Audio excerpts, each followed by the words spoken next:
श्रीमद् भागवत का कपाट कहाँ से खुलता है? तो कौरवों और पांडवों के युद्ध से भागवत का कपाट खुलता है। इसके श्रोता जो हैं पांडव के उत्तराधिकारी महाराज परीक्षित हैं। कुरुक्षेत्र के मैदान से, महाभारत के संग्राम से भागवत का कपाट खुलता है। इस महाभारत के युद्ध से पहले भगवान श्याम सुंदर पांडवों की ओर से शांति दूत बन करके गए थे कौरवों के पास में समझाने के लिए। शकुनी कहता है, भांजे आज कृष्ण आ रहा है, एन केन प्रकारेण उसे अपनी ओर मिला लेना।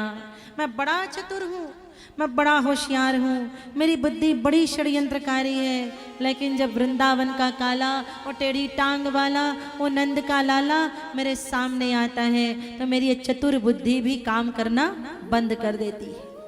इसलिए आज वो आ रहा है, उसे अपनी ओर मिला लेना। भगवान कौरवों की राजसभा में गए, संदेश सुनाना प्रारंभ कर रहे हैं। दुर्योधन ने कहा, अपना संदेश बाद में सुनाना। हे कृष्ण, कहा वृंदावन में जरा सी माखन के लिए गोपियों के सामने नाचते फिरा करते थे, जरा सी छाछ के लिए गोपियों के सामने ठुमकते फिरा करते थे। देखो तुम्हारे लिए 56 भोग लगवाया है, पहले इसका आनंद लो, प्रसाद लो और उसके बाद में अपना संदेश सुनाना। कहा वृंदावन में बूढ़ी बूढ़ी गोपियों के साथ में नाचा करते थे, तुम्हारे लिए स्वर्ग से अप्सराएं बुलाई हैं। पहले भोग लगाओ, भोजन करो, फिर संदेश सुनाना। क्योंकि दुर्योधन मिलाना चाहता है भैया, लेकिन दुनिया का अधिकारी होता, यहाँ का संसारी अधिकारी होता तो घूस से मिल जाता, लेकिन वो तो नारायण है, दुनिया को बनाने वाला है। दुर्योधन, दो ही दशा में मनुष्य किसी के यहाँ भोजन करता है, या तो अभाव में करता है और या तो प्रभाव में करता है। अभाव में कई दिनों का भूखा है और चलो राठौर जी के यहाँ भंडारा लगा है तो प्रसाद ले लेते हैं, अभाव में करता है, और या तो प्रभाव में करता है।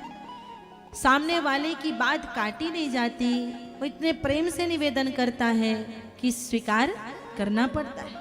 सुन ले दुर्योधन, मेरे जीवन में न तो कोई अभाव है और तुझ में न तो कोई प्रभाव है।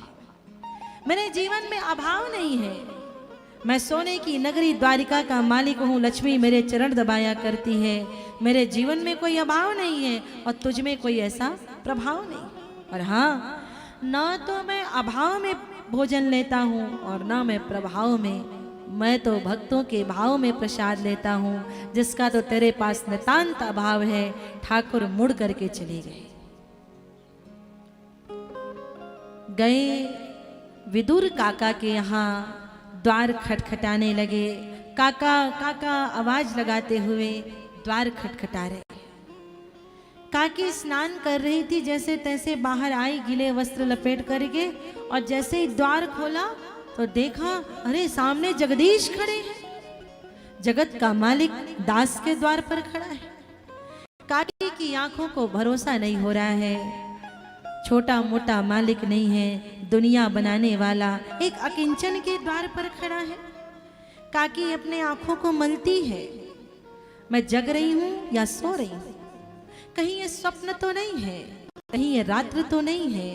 काकी बार बार आंख मल रही है, अपने गाल बाल छू रही है। अब हार करके कन्हैया को स्पर्श करने लगी, भगवान के कान ऐंठने लगी, गाल पकड़ने लगी, टोड़ी छूने लगी। अरे काकी, मैं ही आया हूं भाई, मैं खड़ा हूं तेरे सामने। हे केशव, हम अकिंचन के द्वार पर आप आए, स्वामी आए, जगत का मालिक आए, ये आश्चर्य के अतिरिक्त और कुछ नहीं है।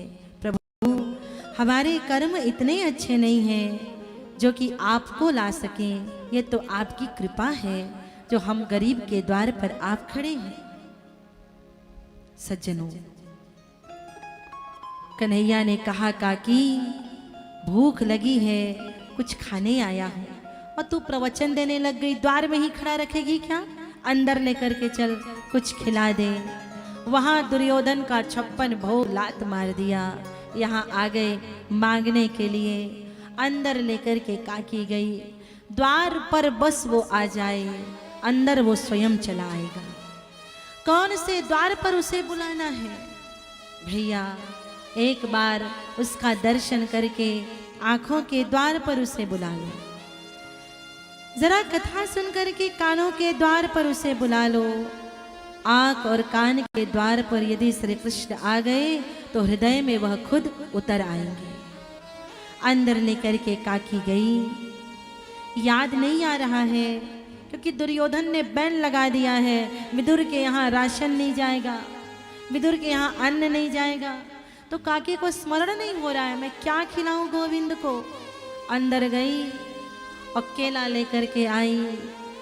केले भी ठीक से पके हुए नहीं हैं, लेकिन वही केले काकी लेकर के आई, छिल रही है, फल फेंकते जा रही है, छिलका देते जा रही, फल फेंक रही है, छिलका दे रही है, और कृष्ण छिलके को ही पा रहे हैं। दुर्योधन ने कहा था कोई भी वस्तु बाहर से भीतर नहीं जानी चाहिए, और यहाँ क्या हो रहा है, भीतर से बाहर केला फेंका जा रहा है।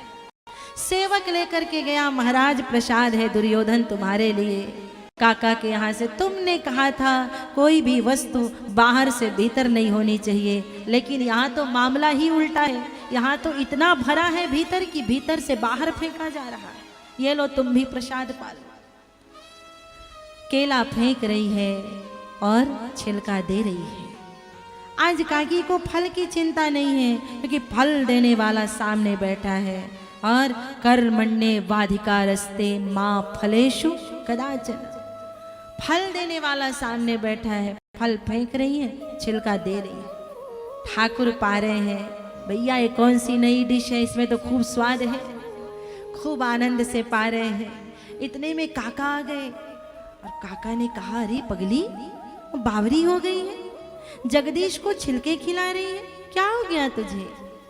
कन्हैया ने कहा काका जो स्वाद इन छिलकों में आ रहा है, काकी के हाथ से जो छिलके मिल रहे हैं, इसमें जो स्वाद है, विश्वास मानो देवकी यशोदा के 56 भोग में भी मुझे वो आनंद नहीं मिला था। क्योंकि ठाकुर तो भावग्राही जनार्दना, भावग्राही जनार्दन, वो स्वाद नहीं देखते, वो प्रेम देखते हैं।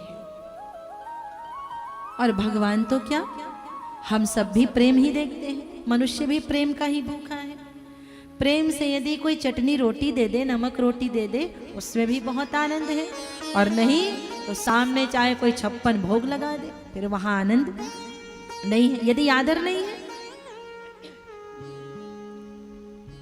कन्हैया काका काकी के ऊपर कृपा किए। हस्तिनापुर में विदुर कहते हैं मैं तो दासी पुत्र हूं, मुझसे कोई ठीक से बात नहीं करता है। लेकिन प्रभु इस दासी पुत्र के यहाँ, इस अकिंचन के यहाँ आकर के आपने कृपा किया। कौन से शब्द से आपका धन्यवाद करूं, चरणों में लौटने लगे। भगवान ने कहा काका जिससे कोई अनुराग नहीं करता उसी से मेरा राग होता है, जिसे कोई पसंद नहीं करता मैं उसी का हाथ थामता हूँ।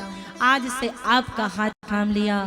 भगवान अंतिम समय तक काका को भूले नहीं है, अंतिम समय तक।